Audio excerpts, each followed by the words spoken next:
주보에 구절이 잘못 나갔습니다. 제가 이제 일주일의 삶은 대체는 설교를 중심으로 진행이 됩니다. 월요일부터 해서 전반부는 이제 본문 자료들을 좀 모으고 목요일쯤 설교 제목하고 본문을 넘기면 그 다음에는 이제 본격적으로 완전히 몰두해서 설교를 준비하다 보니 주보를 때로는 이제 제가 넘기고도 잘못 넘긴 것을 확인 못하는 경우가 있습니다. 부목사님들 잘못도 아니고 박 집사님도 잘못도 아니니까 이해를 하시기 바랍니다. 자, 오늘 본문도 만만찮은데 연결 본문으로 말라기가 있습니다. 분량도 그렇고 내용도 만만치 않습니다. 자, 그래서 지난 목요일에 가능하시면 직접 읽어보고 고민하고 또 묵상해 보시라고 문자를 보내드렸어요. 무엇보다 본문 21절에 내 보물이 있는 그곳에 내 마음도 있느니라, 이 말씀을 설교자들은 많은 경우에 너무 쉽게 흥금으로 달려가는 편이었습니다. 특히 말라기 3장은 11조의 설교의 정가의 보도처럼 인용하는 내용이죠. 근데 이때 이제 뭐 예를 들면 록펠러 또 아니면 카네기 11조 엄청 했더니 하나님이 어마무시한 복을 주셨다. 여러분, 모든 사람에게 적용되지 않으면 진리는 아니에요. 근데 진리도 아닌 허황된 내용을 목사들이 설교를 했단 말입니다. 감동은 여러분 받으셨겠죠. 그러나 그렇게 되지 않습니다. 근데 설교자들이 그렇게 목소리를 높였단 말입니다. 자, 그러나 말라기는 그런 내용이 절대 아닙니다. 절대 아닙니다. 자, 배경이 있습니다. 자, 하나님 백성인 유다 백성들이 바벨론 포로에서 돌아온 후에 무너진 성전을 세우고 신앙이 회복되는 것처럼 보였습니다. 그러나 개혁을 주도했던 느헤미야가 바사, 일반적인 역사에서는 페르시아라고 얘기하죠. 페르시아로 돌아간 후에 심각하게 다시 신앙이 퇴락하고 타락하기 시작했습니다. 자, 그러면 그때 하나님의 뜻을 전하는 제사장들이 바른 길 가야 되잖아요. 바른 길 가야 됩니다. 근데 오늘날 목사들 중에서도 조금만 틈이 있으면 교회가 분명 개인의 소유 아니거든요. 하나님의 소유가 되고 그리스도의 몸이란 영적 공동체입니다. 그러나 조금만 틈이 있으면 자식들에게 세습을 하는 것처럼 제사장들이 11조와 봉헌물을 착복했던 겁니다. 그래서 말라기 선지자는 만만찮게 비판합니다. 자, 대표적으로 말라기 3장 8절입니다. 여기서 사람은 이제 문맥상 제사장들을 얘기합니다. 다시, 사람이 어찌 하나님의 것을 도둑질하겠느냐? 그러나 너희는 나의 것을 도둑질하고도 말하기를 우리가 어떻게 주의 것을 도둑질하였나이까 하는도다. 이는 곧 11조와 봉헌물이라. 그런 내용을 얘기합니다. 자, 그 다음에 여러분들이 설교자들로부터 10절에 11조 하면 어마어마한 보상이 있다는 것으로 들었던 그 말씀, 과연 그럴까? 만군의 여호와가 이르노라, 너희의 온전한 11조를 창고에 들여 나의 집에 양식이 있게 하고 그것으로 나를 어떻게 해요? 시험하여 내가 하늘 문을 열고 너희에게 복을 쌓을 곳이 없도록 붙지 아니하나 보라. 뭐 익숙하게 우리는 11조 하면 대단한 보상이 있다, 이제 이렇게 설교를 들었죠. 나 구약의 11조는 여러분, 오늘날 목사들이 생계를 성도들이 책임지죠. 그것처럼 구약의 성전에 봉사하던 제사장들과 레인도 마찬가지였습니다. 그리고 고아와 가부와 나그네를 위해서 쓰도록 되어 있는 것이 11조였습니다.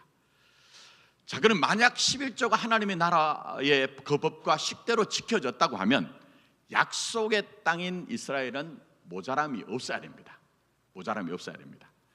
그러나 당시는 오늘처럼 하나님의 법과 식이 무너졌어요. 그러니 모자랄 수밖에 없는 거예요. 만약 정직한 제사장이 있다고 하면요, 살기가 너무 어려워서 성전을 떠났을 겁니다. 고아 가부와 나그네의 비명은 끊이지 않았을 것입니다. 아우성은 정말 외쳐졌을 겁니다. 그래서 약속의 땅에 부합하지 않는 그런 어떤 내용들이, 현실들이 있었거든요. 그래서 여기에 대해서 온전한 11조를 창고로 드리라 할 때 절대 오해하지 마실 것은 드리는 자에 대한 책임이 아닙니다. 제사장에 대한 얘기예요. 여기에 나오는 이 온전하다는 말은 모든 것이란 뜻을 가진 콜이란 말인데요, 원뜻이 이렇습니다. 백성들이 드린 모든 11조를 착복하지 말고 하나님의 창고에 들여서 하나님의 법 법과식으로 사용하도록 하라는 내용이에요. 충격적이죠. 목사들이 게으르든지 아니면 몰라서 아니면 의도적으로 했든지 자꾸 하나님의 말씀을 변개하는 것을 정말 싫어합니다. 전혀 그런 뜻이 아닙니다. 무엇보다 시험하라에 대해서 많이 오해가 있어요. 많은 경우 하나님을 테스트한다고 생각하세요. 물론 영어 성경 가운데 NIV 성경, 영어 성경은 테스트라고 번역을 합니다. 그러나 근본적으로 하나님은 우리의 테스트의 대상이 아닙니다. 하나님은 우리의 시험의 대상이 아니죠. 그래서 이 시험하다라는 말은 하나님과 거래 차원에서 시험하다라는 말이 아닙니다. 정명이란 뜻입니다. 정명이란 뜻입니다. 그래서 영어 성경 역본은 여러 가지를 볼 필요가 있어요. 킹 제임스 영어 성경은 정명하다는 뜻을 가진 프룹이라고 그렇게 번역을 했습니다. 자, 다시 한번 말라기의 원뜻을 제가 말씀드립니다. 의역입니다. 제 편에서 제사장들이 11조를 착복하는 헛짓을 하지 않고 모든 11조를 하나님께 드리고 하나님의 법과 식을 따라 제대로 사용하여 하나님이 하늘의 문을 열고 너희에게 복을 쌓을 곳이 없도록 붙는 것을 증명하라는 내용입니다. 증명하라는 내용입니다. 근데 이 원뜻을 목사들이 몰라서 그렇든지 의도가 있어서 그렇든지 11조를 하면 반드시 복을 주신다는 식의 설교를 여러분들이 듣다 보니 성도들은 드렸으나 원하는 대로 받지 못할 때에 그때 문제가 생깁니다. 내 진심과 열심에 비례해서 시험의 대상이 되었던 하나님을 원망하거나 심지어 저는 그런 분도 봤거든요. 교회를 떠나고 신앙을 버리는 경우도 많습니다. 그러나 기독교 신앙은 그렇게 얕지 않습니다. 절대 얕지 않습니다. 자, 그런 점에서 여러분이 절대 여러분의 삶에서 신앙에서 썩지 않기 위해서 단단히 붙들 것은 십자가입니다. 십자가. 십자가는 뭡니까? 한마디로 이미 다 받았다는 거예요. 이미 다 받았다는 거예요. 자, 구약은 원래 속뜻은 그게 아니에요. 그러나 현상적으로는 네가 해야 한다, 그래야 받는다, 그 내용입니다. 현상적으로는 네가 해야 한다, 그래야 받는다. 자, 그러나 예수님께서 십자가에서 뭐라고 하셨죠? 다 이뤘다, 테텔레스타이, 그렇게 말씀하셨어요. 그리고 그 다른 다 이룬 하나님의 나라의 어떤 신앙적인 내용을 우리에게 다 주셨어요. 받지 못한 것이 없습니다. 우리는 일생을 통해 그것을 믿음으로 확인할 뿐이에요. 받지 못하여 얻기 위해서 몸부림치고 전전긍긍하는 것이 아니라 십자가에서 이미 다 받은 것을 여러분의 일생을 통해 믿음을 갖고 확인해내는 것이 신자의 일생인 겁니다. 그래서 우리는 오늘날 구약에서 되어지는 요구들을 그대로 재현하지 않잖아요. 맞죠? 자, 성전을 우리는 건물을 성전이라고 하지 않습니다. 예수님께서 성전은 뭐라고 했습니까? 여러분 자신이라고 했죠. 여러분 자신이 성전입니다. 만약 어떤 목사가 교회 건물을 성전이라고 한다면 여러분 빨리 알아차리셔야 됩니다. 몰라서 그렇거나 아는데 그렇다면 의도가 있다. 저렇게 얘기하는 것은 예수 그리스도의 구속사를 모독하는 일이다. 빨리 여러분이 알아차리셔야 됩니다. 목사 말은 진리가 아니라 일리라고 말씀드렸어요. 여러분이 식별하셔야 됩니다. 또 그뿐만 아니라 구약의 제사나 제사와 관련된 희생 제물이나 봉헌물은 예수님이 하나님 앞에서 헌제물로 자신을 다 드렸기 때문에 완성하셨습니다.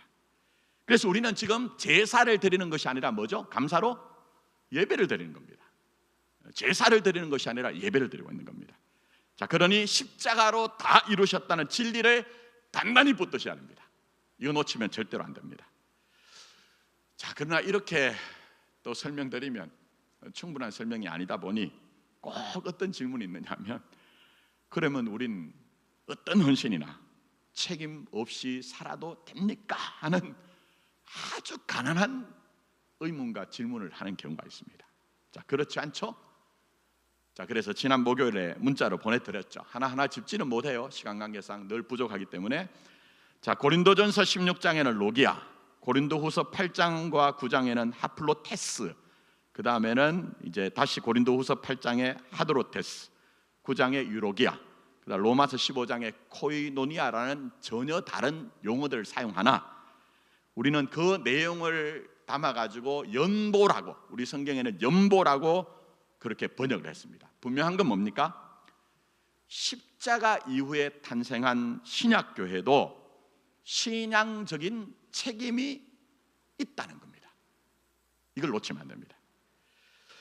자, 그러니 예수님께서 십자가에서 다 이루셨다는 것을 믿는 믿음이 어떤 책임도 없이 아무것도 안 해도 된다는 것이 아니라 네가 이것을 해라, 그래야 받는다는 보상이나, 그게 아니면 신앙적 명분에 대한 강박 혹은 압박이나, 혹은 하지 않으면 벌 받는다는 두려움에서 벗어나서 이미 다 이루신 십자가가 여러분의 출발이 되고 능력이 되어서, 사랑이 뭘 내쫓죠? 사랑이 두려움을 내쫓잖아요. 두려움을 내쫓습니다. 두려움 없이 사랑으로 모든 것을 할 수 있다. 두려움 없이 사랑으로 모든 것을 할 수 있다. 이런 것으로 여러분이 이해를 하셔야 됩니다. 쉽지 않죠. 기독교 신앙이 그렇게 가볍지는 않습니다. 그래서 우리 교회 설교를 들으신 분이 어렵습니다 했는데, 어려도 괜찮습니다. 제대로만 가면 됩니다.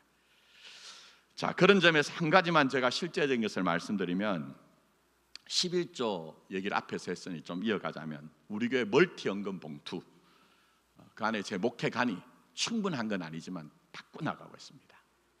그 가운데 하나가, 제가 시작부터 그렇게 하지 못하고 기다려서 작년에 이제 정책당회 때 의논해가지고 11조 옆에다가 갈로를 하고 뭐라 부기했습니다. 그 내용이 뭐죠? 아시면 아실 겁니다. 청지기 현금, 이렇게 부기를 했습니다. 그건 신약 교회가 말씀드린 것처럼 연보를 드렸는데, 그건 전부 다 하나님의 선교나 교회의 이런 형편을 위해서 헌금했듯이, 오늘도 교회에 대한 책임을 하나님은 여러분에게 맡겨놨다는 거예요. 여러분에게 맡겨놨다는 겁니다. 그래서 11조 옆에다가 청지기 헌금 이렇게 이제 했습니다. 그러나 이 정도 설명으로는 이 11조가 청지기의 어떤 직분에 대한 신앙적인 도전이 되지 못하고 여전히 10분의 1이라는 숫자에 부담이 갑니다. 그렇죠, 여러분? 많이 그렇습니다. 그러나 여러분 아셔야 될 게 있습니다. 제가 오늘 구속사적으로 다 풀어드리지 못하지만 아셔야 될 것은, 오늘날 교회 11조가 당장 구약에서 말하는 11조와 산술적으로 딱 맞아 떨어지는 것이 아니라는 거예요. 뭔 얘기냐 하면요, 여러분은 설교가 길다고 생각하고 저는 부족하니 해석하지만 길게 말씀 못 드려요. 구약의 11조는요, 여러분 아신 것처럼 토지 소산물의 11조, 여러분으로 얘기하면 소득의 11조가 있어요.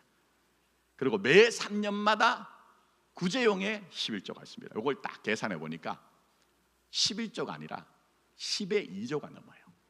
10의 2조가. 우리가 생각하는 11조와는 다르죠. 물론 제가 이런 설명들은 언뜻 여러분 마음속에, 야, 11조가 아니라 10의 2조를 내라고 하는구나, 저 인간이 드디어 본색을 드러내는구나 그런 마음이 드실 수 있습니다. 그러나 저 그런 인간 아닌 거 아시잖아요. 제가 언젠가 한번은 광야를 지날 때는 하나님이 백성들을 먹이고 입히신 것처럼 여러분이 인생의 광야를 만났다고 하면 헌금하시지 않아도 된다고. 그때는 여러분이 하나님의 섬김을 받으시면 된다고 그렇게까지 설명을 했잖아요. 그래서 제가 이걸 충분히 설명을 드리지 못하지만 그런 의도가 아니라는 거예요. 다만 여러분이 정말 예수쟁이라고 하면 복음 안에서 여러분의 일생과 우리의 신앙생활을 이해해야 되거든요. 그저 목사들이 하는 어떤 것들이 여러분의 몸에 장착이 되어서 그 경험으로 여러분의 일생과 신앙을 판단하고 이해하는 것이 아니라 복음 안에서 이해를 하셔야 되거든요. 자, 그게 뭡니까? 자, 구약의 말라기는 11조를 얘기했습니다. 그러나 신약에 오면 예수님께서 율법을 딱 정리하시죠. 뭐라고 말씀하십니까? 내 마음을 다하여 하나님을 사랑하라고 했잖아요. 사랑하라고 했잖아요. 그러니 신앙은 분량이 아니라, 여러분이 이 11조란 것으로 설명을 드렸습니다만, 교회에 대한 책임으로 자기의 분량을 사랑으로 정해서 참여하면 된다는 거예요. 이게 의무나 강박이 아니란 겁니다. 절대 그런 것이 아니란 겁니다. 제가 11조로 설명했지만 11조로 한정하지 마시고, 여러분의 삶 자체가 믿음이 여기에 있다고 하면서 실제로 살지 않으면 마치 우리 삶은 신기루처럼 그런 현실만 남을 뿐이기 때문에 제가 이렇게 강하게 말씀드립니다. 자, 그래서 예수님이 보물을 앞 전반부에 땅에 쌓아두지 마라, 하늘에 쌓아두라, 보물이 있는 곳에 내 마음에 있다고 하시 23절까지 내용의 결론이 24절입니다. 자, 오늘 읽은 말씀이에요. 한번 눈으로 한번 따라가 보십시오.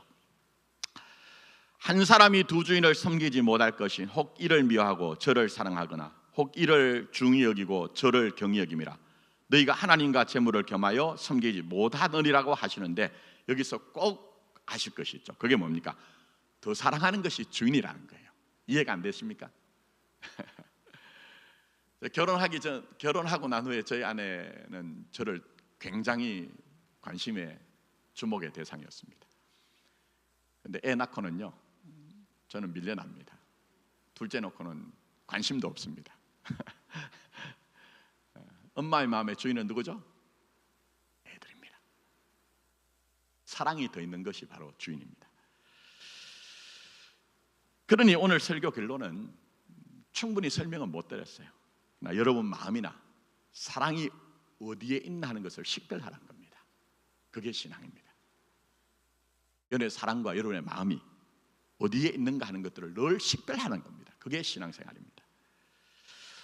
자, 무엇보다 예수님께서 말씀하신 재물이 맘모나스란 말이에요. 이 말은 원래 믿다, 신뢰하다는 말에서 왔습니다.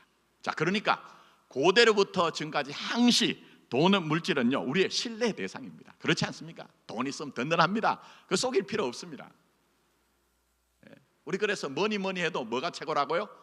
머니가 최고라고 얘기하잖아요. 자, 근데 문제는 이 맘모나스라는 말에서 재물의 신을 뜻하는 맘몬이 나왔습니다. 이 내용이 뭘 말씀합니까? 뭘 얘기하는 겁니까?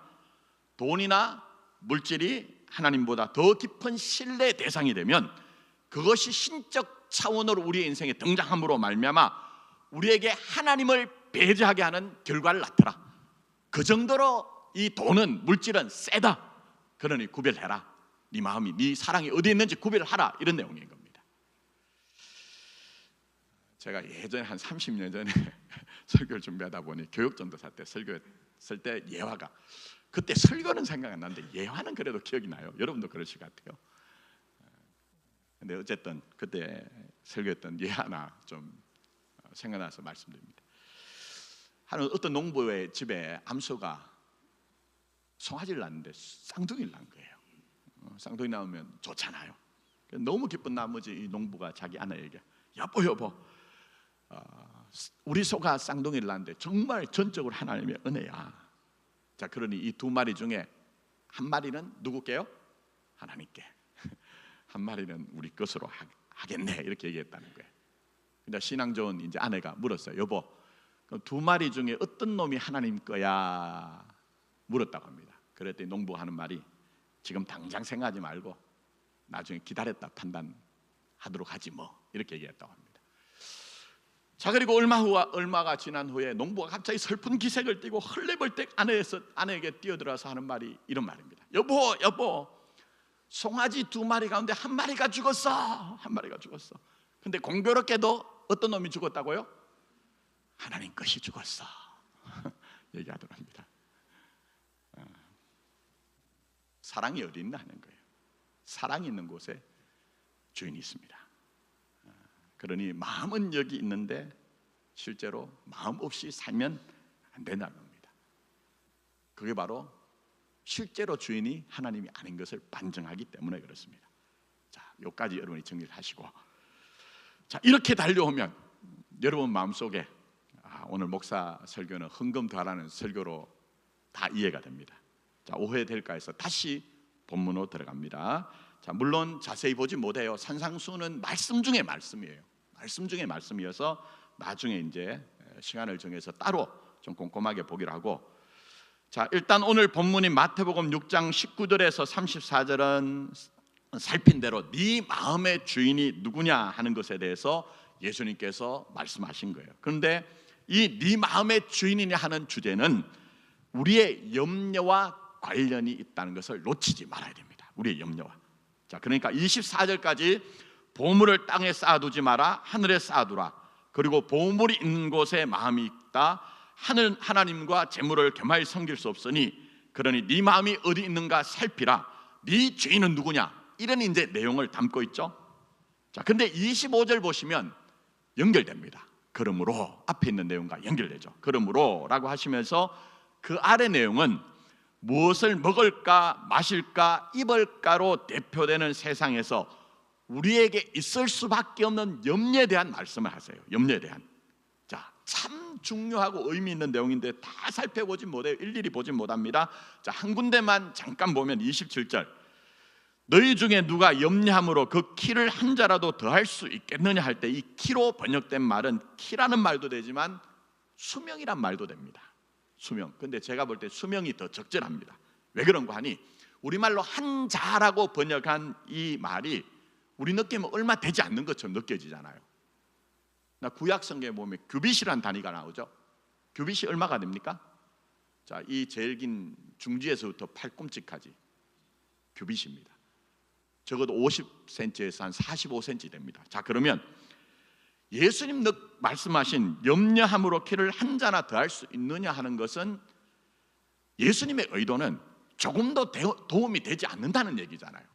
그러면 뭐 45cm에서 50cm가 자라는 것은 예수님 말씀하신 느낌하고 안 맞거든요. 그래서 제가 말씀드린 것처럼 수명을 조금이라도 늘릴 수 있느냐 이 얘기입니다. 자, 그러나 중요한 것은 이거죠. 예수님 의도는 염려가 가진 무력함을 직면해야 염려하지 않는다는 겁니다. 여러분, 염려를 잘 한번 생각해 보십시오. 예배를 온전히 드렸어요. 염려가 사라진 것 같아요. 근데 염려의 현실 속에 들어가면 어떻습니까? 사라진 것 같은 염려가 스물스물 올라오죠. 그럴 수밖에 없습니다. 이 염려는요, 사실 염려를 많이 했는데 염려해도 소용없더라. 이걸 경험해야 됩니다. 역설적인 지금 진리를 예수님께서 말씀하신 거예요. 예수님께서.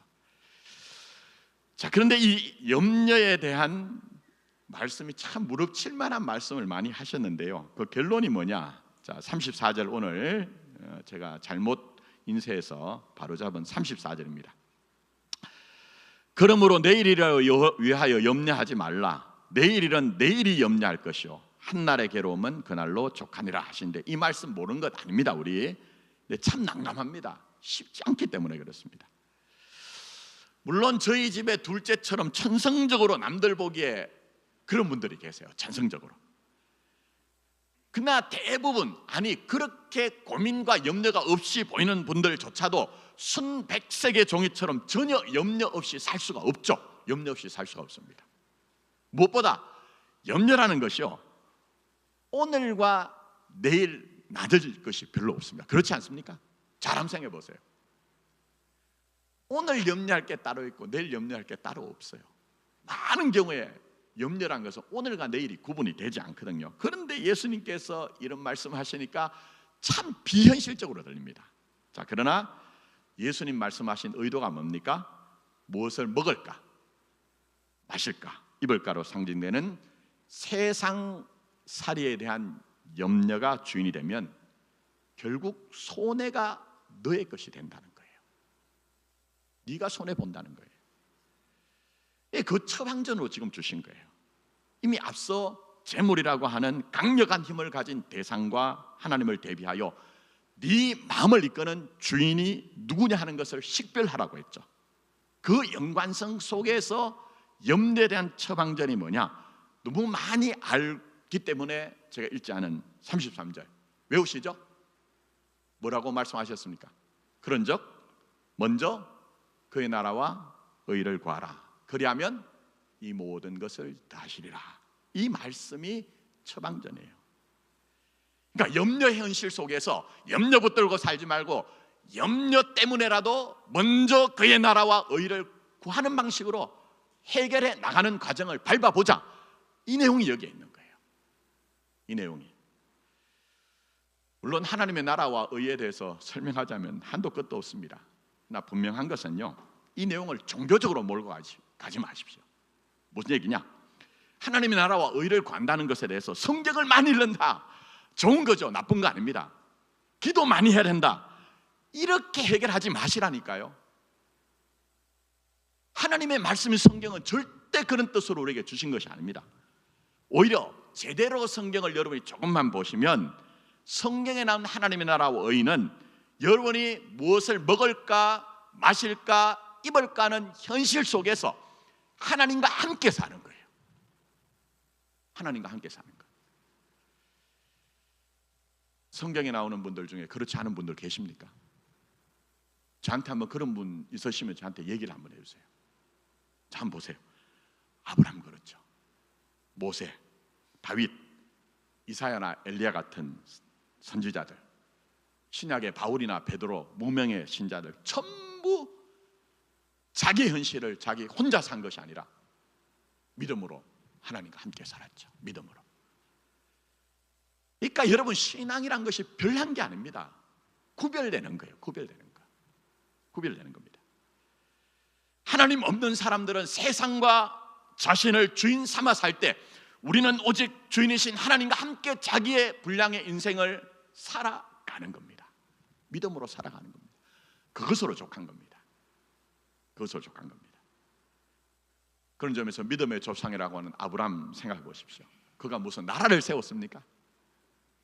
예? 나라를 세웠습니까? 생전에? 재벌이었습니까? 우리로 얘기하면.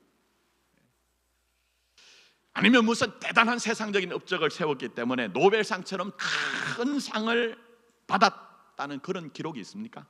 없습니다. 하나님과 함께 산 것뿐입니다. 일생을 하나님과 함께 산 것뿐입니다. 믿음으로 응답하며 하나님과 함께 산 것뿐입니다. 물론 단순간에 뭔가를 했다는 것이 아닙니다. 절대 성경을 그렇게 보시면 많은 오해가 있습니다. 오히려 우리처럼 무엇을 먹을까 마실까 입을까 하는 염려의 현실에서 때로는 고민하고 좌절하기도 했던 것이 아브라함입니다. 영웅이 아닙니다. 여러분처럼 그렇게 고민하며 염려하며 좌절하기도 했습니다. 그러나 그것 때문에라도 주기도문을 하면 하나님의 뜻이 땅에 있는 자신에게 이루어진다는 분명한 목적의식을 가지고 하나님과 함께 믿음을 가지고 실험하듯 자기 인생을 생애를 사신 분이 아브라함이죠. 아브라함입니다. 제가 이렇게 설명드린 이유는 여러분도 다르지 않다는 거예요. 많은 분들이 성경에 나오는 위대한 인물들이라고 상정을 해놓고 부러워만 하지 내가 그렇다는 것을 모르기 때문에 신앙이 우리와 별 상관이 없게 되는 겁니다.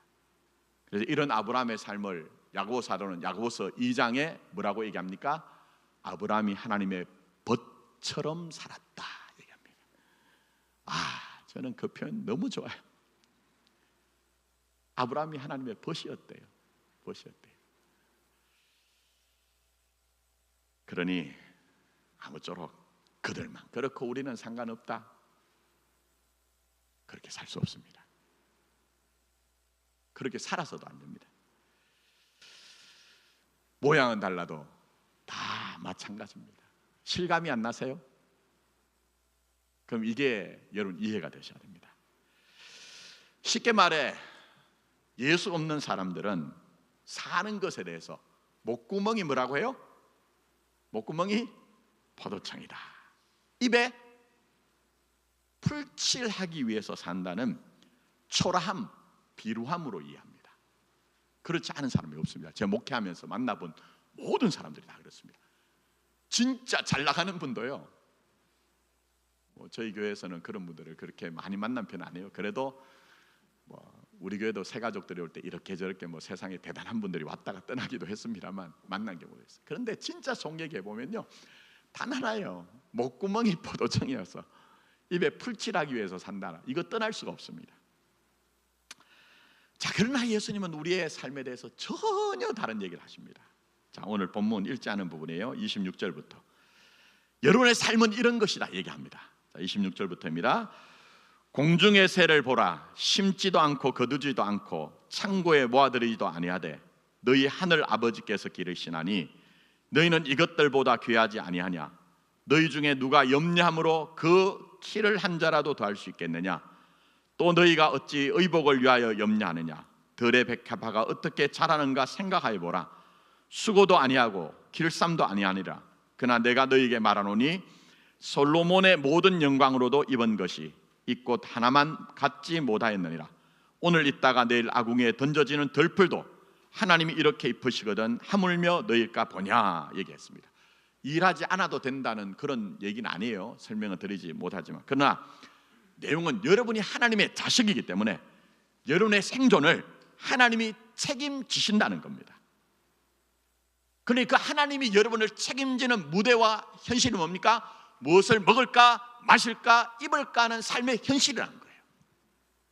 때로는 우리가 이 무엇을 먹을까, 마실까, 입을까 하는 것 좀 지긋지긋하여 벗고 싶다, 목구멍이 포도청이다, 아니면 입에 풀칠하기 위해서 산다는 그런 비람과 초람으로 이해하라는 것이 아니라, 그 삶의 현장은 하나님이, 주권자인 하나님이 너와 함께함으로 말미암아 너희의 생명을 책임지는 무대와 현장이기 때문에 무엇을 먹을까, 마실까, 입을까 하는 현실이 있으나 세상 사람들이 이해하는 것처럼 이해하지 말고, 하나님이 충분히 나를 아시고 하나님이 충분히 나를 돌보실 것이라는 믿음을 갖고 하나님의 나라와 의를 구하는 것으로 마음 챙기며 그렇게 살자, 이런 내용이 여기에 있는 겁니다. 그럴 때 어떤 복을 주십니까? 결국은 이 모든 것을 다 하시리라. 로마서 8장으로 해석을 하면 하나님이 사랑하는 자, 곧 그의 뜻대로 부르심을 입은 자들에게는 어떻게 해요? 모든 것이 합력하여 선을 이룬다, 그 얘기입니다. 그 얘기, 여러분. 자, 오늘 이제 여기까지 하고 또 계속 말씀 보겠습니다. 아무쪼록 여러분도 무엇을 먹을까, 마실까, 입을까 하는 현실을 떠날 수 없습니다. 사명이기 때문에 그렇습니다. 책임으로 응답할 분량으로 주신 것이기 때문에 그렇습니다. 그런데 모든 상황의 결론은 마음을 하나님께, 염려할 만한 현실 때문에라도 먼저 그의 나라와 의를 구하여 정말 이 모든 것을 다 하시는, 모든 것을 합력하여 선을 이루시는 영광과 복을 확인하며 누릴 수 있는 그런 여러분 되기를 예수님의 이름으로 축복합니다. 기도하겠습니다. 하나님,